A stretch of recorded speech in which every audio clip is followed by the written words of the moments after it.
L'amidon est le glucide de réserve du monde végétal. Il est naturellement présent dans de nombreuses plantes comme le blé, le maïs, la pomme de terre, les pois protéagineux, l'orge, le riz, la patate douce, le manioc.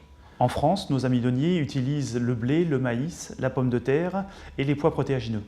Nos matières premières sont conventionnelles, c'est-à-dire non OGM, et sont essentiellement d'origine française.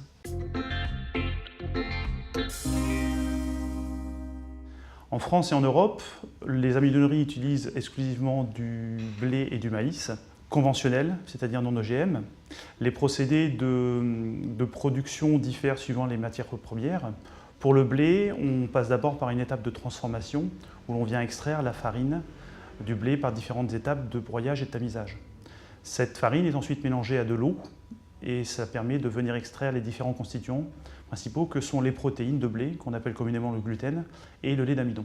Dans le cadre du maïs, le procédé est un peu différent puisqu'on trempe les grains de maïs dans une solution d'eau avant de venir en extraire les différents constituants.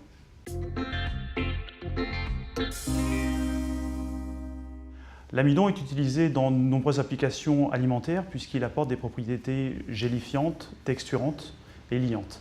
Il est notamment utilisé en boulangerie, en pâtisserie, dans la fabrication de sauces et de soupes. Il est utilisé également dans les applications de nutrition animale et enfin dans des applications non alimentaires. On peut citer notamment l'industrie du papier et l'industrie du carton.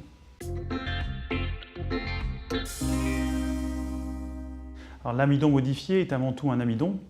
Il est essentiel de rappeler qu'en France et en Europe, le blé et le maïs qui sont utilisés pour produire cet amidon viennent de cultures conventionnelles, c'est-à-dire non OGM. Quand on parle de modification, on parle avant tout de transformation. Ces amidons modifiés sont obtenus par différentes étapes de transformation au sein de nos process. On peut notamment citer le chauffage. Ces amidons modifiés permettent des applications spécifiques, comme par exemple lier les sauces froides ou permettre de maintenir la texture des aliments lors des étapes de congélation.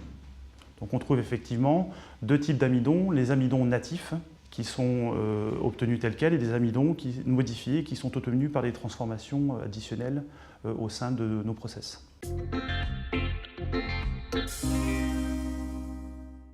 Le sirop de glucose est produit en France depuis très longtemps. Il est issu de la transformation du blé et du maïs qui sont issus de cultures conventionnelles, c'est-à-dire non OGM, mais on peut également l'extraire d'autres végétaux qui contiennent le glucide amidon, comme la patate douce, le manioc, le blé ou le riz.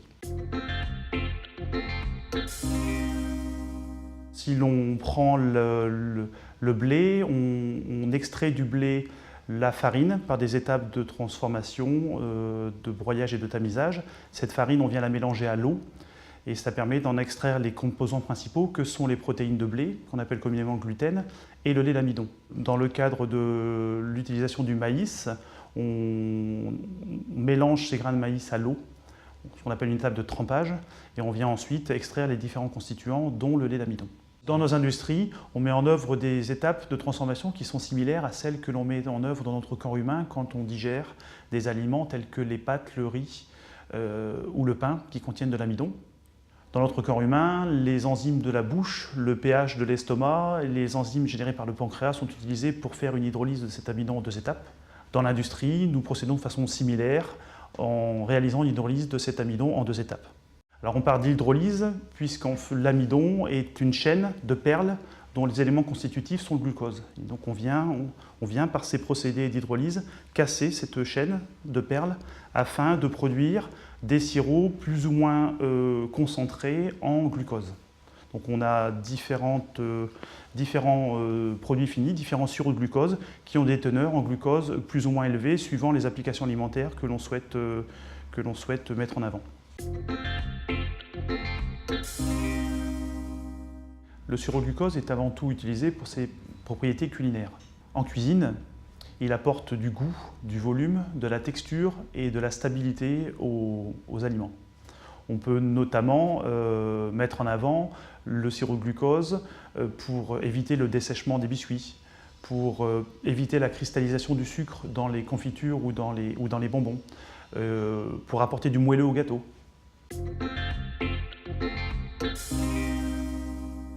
Le sirop de glucose-fructose est un sucre d'origine végétale issu de l'amidon. Il est issu de matières premières, essentiellement le blé et le maïs en France et en Europe, provenant de cultures conventionnelles, c'est-à-dire non OGM.